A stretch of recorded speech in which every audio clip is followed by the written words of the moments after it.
السلام علیکم ورحمۃ اللہ وبرکاتہ۔ نحمدہ ونصلی علی رسولہ الکریم، اما بعد۔ محترم ناظرین، آپ کو آج میں ایک اچھی خبر اور ایک بری خبر دونوں سنانے جا رہا ہوں، اور اچھی خبر کے اثرات اور تاثرات اور اس پر عمل پیرا ہونے سے جو بری خبر میں بتاؤں گا ان خطرات سے ہم بچ سکتے ہیں، محفوظ ہو سکتے ہیں۔ سب سے پہلے آتے ہیں اس نیوز پر کہ عالمی صحت تنظیم WHO کی طرف سے مدینہ منورہ کو کورونا کے اس مہاماری دور میں سب سے زیادہ صحت مند سٹی، ہیلتھ سٹی قرار دیا گیا، اور اس کی سرٹیفکیٹ بھی دیے گئے ہیں۔ یہ بہت نیوز گردش کی، اور ظاہر سی بات ہے کہ اہل توحید کو توحید کی برکت سے ایوارڈ کیا۔ اللہ رب العالمین نے تو کیسر و کسریٰ کے تاج بھی توحید کی برکت سے ان کے قدموں میں ڈال دیے تھے۔ اب توحید کی برکت کیا ہے کہ انبیاء علیہ السلام، قرآن مجید، اللہ کا کلام، یہ سب بابرکت چیزیں ہیں۔ توحید، یہ سب بابرکت چیزیں ہیں۔ اب صرف ان سے زبانی محبت کرنے سے تو آپ کو برکتیں حاصل نہیں ہونے والی جب تک آپ عمل پیرا نہ ہو، ورنہ زبانی جمع خرچ تو منافقین بھی کرتے تھے۔ تو ہمیں جو توحید نے سکھایا ہے کہ جو اللہ تعالیٰ نے اپنا کلام بھیجا ہے، توحید بھیجی ہے، جو اپنے انبیاء بھیجے ہیں، ان کی تعلیمات پر عمل کیا جائے، تو آپ دنیا میں اور آخرت میں خیر و بھلائی چاہیں گے۔ دنیا میں خوشگوار زندگی آپ کو نصیب ہوگی، اور آخرت میں آخرت کی کامیابی۔ اب کوفی، بدعتی، صوفی، شیعہ، رافضی تو اس سے بغض اور چڑ ہی رکھیں گے۔ یہ خبر سننے کے ساتھ ہی ان کے تن بدن میں انگار لگ گئی۔ اب وہ وہابیوں کی، یہ جو بولتے ہیں نا، یہ تو وہابی ہیں، وہابیوں کی اس بڑی کامیابی کو کیسے دیکھتے ہیں اور کیسے رد کرتے ہیں؟ کہتے ہیں کہ یہ اللہ کے نبی صلی اللہ علیہ وسلم کے قدموں کی برکت کے نتیجے میں ہے، نہ کہ وہابیوں کی کوئی خوبی ہے۔ تو ان صوفی، کوفی، بدعتیوں کو معلوم ہونا چاہیے کہ اللہ کے نبی صلی اللہ علیہ وسلم کی قدموں کی برکت آپ کی تعلیمات پر عمل کرنے والوں کو ملتی ہے۔ جو آپ کی تعلیمات پر عمل نہیں کرتا، انہیں نہ تو برکت ملتی ہے اور انہیں نہ شفاعت ملے گی۔ انہیں یہ بھی یاد ہونا چاہیے کہ سب دنیا میں خوشگوار زندگی نہ ملے گی، انہیں میسر نہیں ہوگی، بلکہ آخرت میں بھی اس سے محروم رہیں گے۔ تو جب پیارے رسول صلی اللہ علیہ وسلم آخرت میں قیامت کے دن اس کی شفاعت نہیں کرائیں گے جو اہل توحید نہیں ہوگا، توحید شرط ہے، توحید ہوگی تو شفاعت ہوگی، تو آپ صلی اللہ علیہ وسلم، انبیاء علیہ السلام کی برکتیں آپ کو دنیا میں کیسے نصیب ہو سکتی ہے جب تک کہ آپ اہل توحید نہ ہو؟ تو اب اہل توحید کی علامت یہ ہوتی ہے جو اللہ کے نبی صلی اللہ علیہ وسلم نے فرمایا ایک حدیث میں کہ اگر تم مجھ سے محبت کرتے ہو تو جو کام میں کہتا ہوں وہ کبھی مت کرنا۔ تو آپ نے جو نصیحتیں کی ہے، جن چیزوں کا حکم دیا ہے، جن چیزوں سے روکا ہے، ان پر عمل کرنا، اور جن چیزوں سے روکا ہے ان سے باز رہنا، یہ آپ صلی اللہ علیہ وسلم سے محبت کی علامت ہوگی، اور آپ کی بابرکت شخصیت سے فائدہ اٹھانا ہوگا۔ اب اس پر عمل کون کرتا ہے؟ یہ وہابی، جنہیں وہابی بولتے ہیں، اور لال رومال بول کر ان کا مذاق اڑاتے ہیں۔ ان صوفی، کوفی، شیعہ، رافضی، بدعتیوں کو معلوم ہونا چاہیے کہ اس لباس کو توجہ سے دیکھیں، دھیان سے دیکھیں، اور اس کا مذاق اڑانے والوں، اس سے پرہیز کرنے والوں، اب جو دوسری خبر میں سنانے جا رہا ہوں، بتانے جا رہا ہوں، تمہیں اندازہ ہوگا کہ اصل میں تم ان کا مذاق اڑا کر صرف اپنے آپ کو مشکل، پریشانی، تکلیف میں ہی ڈال رہے ہو۔ سر ڈھانپنا، سر ڈھانپ کے رکھنا، یہ اللہ کے نبی صلی اللہ علیہ وسلم کی سنت تھی، اور ہمارے اسلاف کا طریقہ تھا۔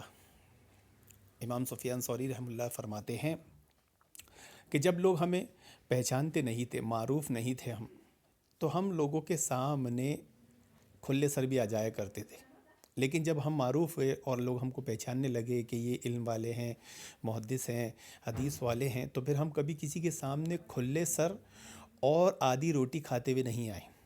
یعنی اہل تقویٰ جو ہوتے ہیں وہ کبھی کھلے سر نہیں رہتے، کھلے سر نہیں رہتے، اور وہ ہوٹل بازی سے پرہیز کرتے ہیں، چوراہوں پر، بازاروں میں کھڑے رہ کے کھانے پینے سے، الہ یہ کہ کوئی مجبوری ہو، ورنہ وہ تقویٰ پرہیزگاری والوں کہ یہ نشانیاں اور یہ ان کے لباس ہوتے ہیں کہ ان کے سر ڈھکے ہوتے ہیں۔ اب دیکھیے، سر تو سبھی ڈھانپتے ہیں پوری دنیا میں، دیوبندی بریلوی بھی بتا سکتے ہیں کہ ہم بھی سر ڈھانپتے ہیں، لیکن سعودی والوں کا، اہل عرب کا، جنہیں وہابی کہتے ہیں، ان کے سر ڈھانپنے کا جو طریقہ ہے کہ یہ کپڑا سر پر رکھتے ہیں، سر بھی ڈھانپتے ہیں، کان بھی ڈھانپتے ہیں۔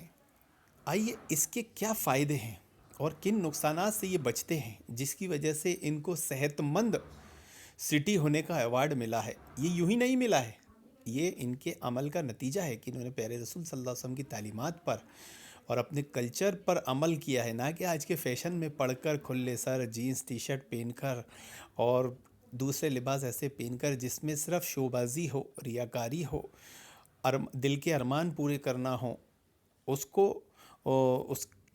اس میں جو لوگ الجھے ہوئے ہیں، للچائے ہوئے ہیں، اس کو نہیں اپنایا ہے، بلکہ اپنے کلچر کو، کتاب و سنت کی تعلیمات کو، توحید کو اپنا کر انہوں نے کتنا بڑا فائدہ حاصل کیا ہے۔ آئیے اب دوسری نیوز میں آپ کو سناتا ہوں۔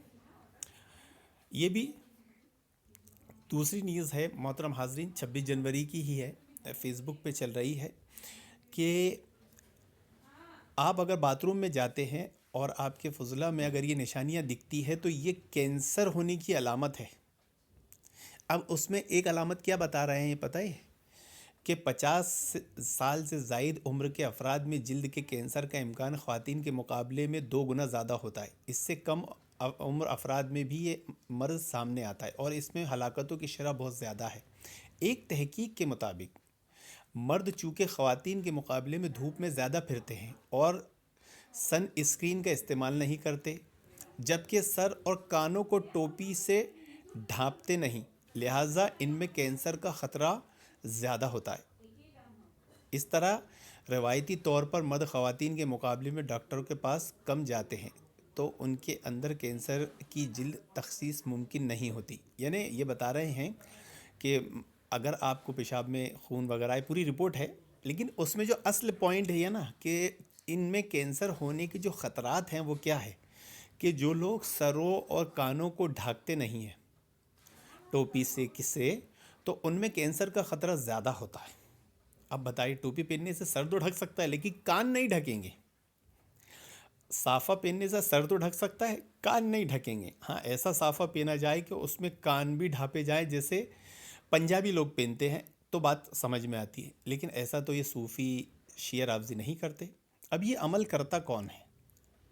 یہ عمل کرتے ہیں وہی وہابی، جنہیں وہابی بول کر، لال رومال بول کر مذاق اڑاتے ہیں۔ تو انہیں معلوم ہونا چاہیے کہ ان کو صحت مند سٹی ہونے کا جو ایوارڈ ملا ہے وہ کن تعلیمات پر عمل کرنے کی وجہ سے ملا ہے۔ صوفی، کوفی، شیعہ، رافضی جو افواہیں پھیلا رہے ہیں کہ وہ اللہ کے نبی صلی اللہ علیہ وسلم کے قدموں کی برکت کی وجہ سے ملا ہے، تو پھر حضرت عمر رضی اللہ عنہ نے کوفہ بسایا، اہل بیت حضرت عمر رضی اللہ عنہ نے کوفہ بسایا، اہل بیت ہیں، یہ ان کی برکت ہے، کوفہ بسا رہے ہیں۔ اور پھر اسی کوفہ میں حضرت علی رضی اللہ عنہ، حضرت حسن رضی اللہ عنہ نے خلافت کی، یہ اہل بیت کی برکت ہے۔ تو اہل بیت کی اور برکتیں تمہیں کیوں نہیں ملی کوفیوں؟ تمہیں کیوں دنیا میں ایوارڈ نہیں ملتے؟ تمہاری کو دنیا کیوں سر پر نہیں بٹھاتی؟ کیوں؟ کیونکہ تم اہل توحید نہیں ہو۔ اہل بیت کی، انبیاء کی جو اصل برکت ہے وہ توحید ہے، اور وہ وہابیوں کے پاس ہے۔ اور توحید سے مراد کتاب و سنت کے علم پر، اسلاف کے طریقے پر عمل پیرا ہونا سے ہوتا ہے، صرف بولنے سے نہیں ہوتا۔ اب دیکھو، لال رومال کا مذاق اڑانے والوں، آج اگر تم بھی لال رومال کی طرح اپنے سر پر اور کانوں کو ڈھانپو تو آنے والے خدشات، بیماری اور ہلاکتوں سے محفوظ رہ سکو، صحت مند رہ سکو، اور پھر وہ دن دور نہیں کہ جس طرح وہابیوں کو ہیلتھ سٹی کا ایوارڈ ملا ہے تمہیں بھی مل جائے۔ جس طرح اس سے پہلے اللہ تعالیٰ نے اہل توحید کو، وہابیوں کو کیسر و کسریٰ ان کے قدموں میں لا کے ڈال دیا تھا، ان کو دنیا کی بڑی بڑی ملک، بڑی بڑی نعمتیں، بڑے بڑے ملک فتح کر کے ان کے قدموں میں ڈال دیے، تو تمہارے قدموں میں بھی آ جائے۔ بس ضرورت اس بات کی ہے کہ ہم کتاب و سنت کی تعلیمات پر عمل کریں، زبانی جمع خرچ نہ کریں کہ میرا نام نبی نبی کہنا، عمل کی باری آئے تو کبھی کبھی کہنا، عمل کی باری آئے تو گھوم جاؤں، نبی کا نام آئے تو جھوم جاؤں۔ صرف جھومنے سے کام نہیں چلے گا، عمل سے کام چلے گا۔ آج وہابیوں نے عمل کیا، اس لیے وہ بیماری، بلاؤں، مصیبتوں، پریشانیوں سے محفوظ رہے۔ تم بھی وہابیوں جیسے عمل کرو، تم بھی محفوظ رہو گے، ورنہ کب تک فتنوں میں پڑے رہو گے؟ کب تک اس طرح ذلیل و خوار ہو کر دنیا میں جیتے رہو گے؟ کب تک خوشگوار زندگی سے محروم رہو گے؟ اور کب تک آخرت کی زندگی کو برباد کرنے پہ تلے رہو گے؟ تو آ جاؤ توحید پر، آ جاؤ کتاب و سنت کی تعلیمات پر، آ جاؤ اسلاف کے طریقے پر، سر ڈھانکو، کان ڈھانکو، کچھ بھی کرو، ایسے لباس اپناؤ، فیشن، اسٹائل، ان سب چیزوں سے بچو۔ اللہ رب العالمین سے دعا کہ اللہ رب العالمین ہم تمام مسلمانوں کو کتاب و سنت پہ عمل کرنے والا بنائے، آمین یا رب۔